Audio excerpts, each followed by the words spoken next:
এইরকম ম্যাজিক্যাল আলো দেখেই লাভ করতে চায় সুইজারল্যান্ডের একটি চিড়িয়াখানা। অস্ট্রেলিয়ার ফাঙ্গাস ন্যাট লাভি আলো নিক্ষেপ করে। এরা সাধারণত গুহায় থাকে আর জাল বনে। আলোর ঝলক দেখিয়ে পোকামাকড়কে টেনে আনে নিজেদের আঠালো ফাঁদে। এখানে ওয়াল্টার চিড়িয়াখানায় অন্ধকারে তারা ঝিলমিল করছে। এলাকাটির ওপর কঠোর নজরদারি। চিড়িয়াখানার পরিচালক কারিন ফেডারার এবং প্রজনন বিশেষজ্ঞ জুডিথ টাক্সবোক শুধু প্রবেশ করতে পারেন। গ্লোওয়ার্মের এই প্রজনন কর্মসূচি শুরু হয়েছিল টোকিও থেকে আনা এক ফাঙ্গাস ন্যাটের 100টি ডিম দিয়ে।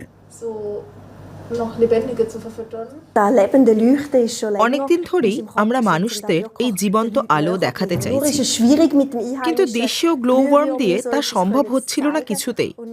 অস্ট্রেলিয়ার একটি গুহায় এদেরকে দেখার পর আবার বিষয়টি নিয়ে ভাবনা চিন্তা শুরু করি। সেখান থেকে এই প্রকল্পের সূচনা।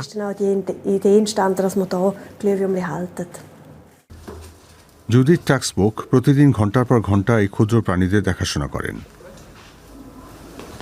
লার্ভা থেকে কয়েক মাস পর ওরা পূর্ণাঙ্গ ন্যাটে পরিণত হয়। কাজটি অত্যন্ত সূক্ষ্ম। প্রতিটি ডিম ও পরে প্রতিটি লার্ভা হাতে করে বসাতে হয়।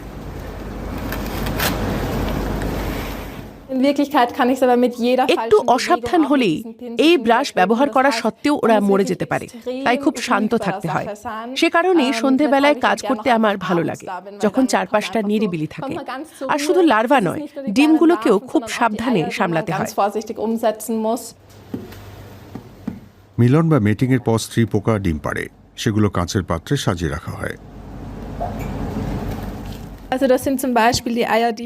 এই ডিমগুলো আমরা গতকাল সংগ্রহ করেছিলাম।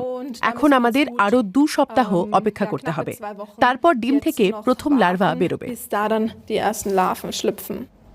ডিম ফুটলে প্রতিটি লার্ভাকে আলাদা করে সাবধানে পাত্রের ভেতরে মাটির আস্তরণের ওপর রাখা হয়। সেখানেই তারা জাল বনে।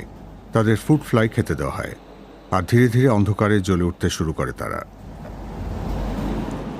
চিড়িয়াখানাটা তাদের 64 বছরের ইতিহাসে সবচেয়ে বড় প্রকল্পের পরিকল্পনা করছে। পোকামাকড় ও তাদের সংরক্ষণ নিয়ে তৈরি হচ্ছে একটি কৃত্রিম গুহা প্রদর্শনী। এর ভেতরে 20 থেকে 30,000 গ্লোওয়ার্ম পুরো ছাদ আলোকিত করবে। ইউরোপে এমন প্রকল্প একেবারেই অনন্য। কিন্তু 250টি লার্ভা পিউপা পর্যায়ে গেলেও সেখান থেকে মাত্র 10টি পূর্ণবয়স্ক স্ত্রী ন্যাট পাওয়া গেছে। দ্রুত বংশবিস্তারের জন্য সংখ্যাটা খুব কম। আরেকটা আশঙ্কাও আছে, এই বিদেশি প্রজাতি যদি কোনোভাবে বাইরে বেরিয়ে যায়, এই ঝুঁকিটা ভালো করে খতিয়ে দেখতে হয়েছিল চিড়িয়াখানাকে। এদের আক্রমণাত্মক প্রজাতি হয়ে ওঠার ঝুঁকি খুবই কম। লার্ভাগুলো খুব খুঁতখুঁতে, যেমন ঠান্ডা একদম সহ্য করতে পারে না। টিকে থাকতে এদের 90% বেশি আর্দ্রতা দরকার, যা এখানে প্রায়ই হয় না। তাই বন্য পরিবেশে এদের বেঁচে থাকা কোনো মতেই সম্ভব নয়।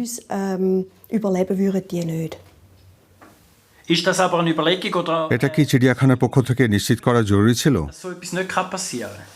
অবশ্যই জরুরি ছিল।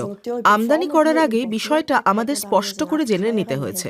অস্ট্রেলিয়ার এক বিশেষজ্ঞের পরামর্শ নিই। তিনি নিশ্চিত করেন যে এরা আক্রমণাত্মক হয়ে উঠবে না। 18 মাসের প্রজনন প্রচেষ্টার পর এখানে অস্ট্রেলীয় গ্লোওয়ার্মের আলো বাড়ছে। তবে আপাতত এটা এখনও বন্ধ দরজার আড়ালের প্রকল্প।